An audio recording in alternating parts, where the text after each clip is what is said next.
So I'm going to run this video twice, and the first time I'm just going to describe for you what's happening here. So you can see Fiona's out in this arena, and she's kind of pacing back and forth, and she's not real happy about being out there by herself. So what I'm doing here is I'm going to walk down to this other gate and come in the other end of the arena. Now her stall is this is just me talking to somebody at the barn.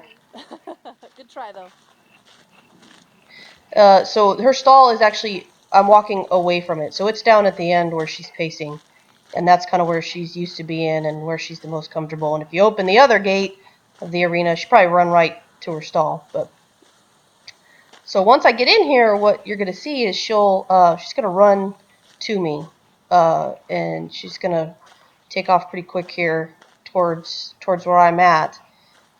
And, she's going to kind of seek me out for some safety here. So it's, yay, mom's arrived and somebody's going to help me out here. I'm going to live.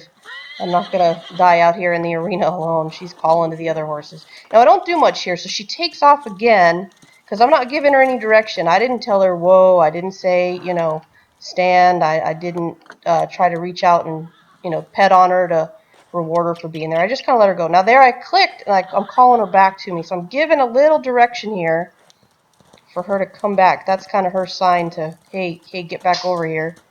So she comes, she runs up again, but she's pretty respectful. She's not cramping my space or anything. She just kind of comes up and stands.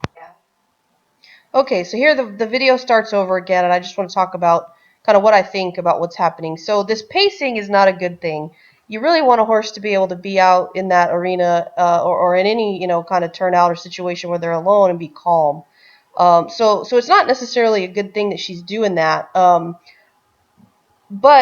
on the flip side, as a herd animal, the behavior she's exhibiting is pretty normal in the wild. If she were out with other horses in a herd and they got separated and she couldn't get to them, that calling is a very normal behavior, and it's it's actually a preservation behavior for her that she would want to try to alert the herd and let them know that she's been separated, so that she can try to get back to them.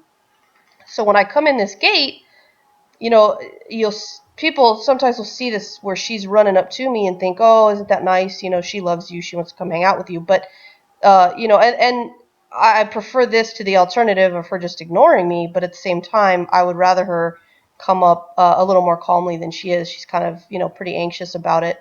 So then I don't give her any direction. There, she just kind of takes off again. And that's kind of okay. I mean, again, you'd like her to just be able to be calm, but I didn't tell her to do anything, so she's gonna go seek direction where she can find it. Now, when I finally do give her direction here, and she comes back, that's a good thing. I kind of like to see her listening, and once she's with me, she kind of calms down a little bit. You can't really see it because the video ends, but you get people with lots of opinions about whether or not this, her running up to me is a good thing, and whether or not, being herd bound is a good or bad thing. Lots of opinions about that stuff. But, ultimately to me, when you show up, if the horse listens to you, that's what you want. If you show up and whether you're providing them comfort or they're just willing to listen to you because you've built a rapport with them, to me, that's the important piece. If you show up and the horse just ignores you and kept pacing, or she just stayed down at the other end and didn't care if I was around, that I would really have a problem with. But the fact that I show up and she kind of her default behavior is to come hang out with me is better than the alternative of she just ignores you and doesn't care that you exist. So that's kind of my take on the whole deal. Hopefully you guys learn some stuff from that.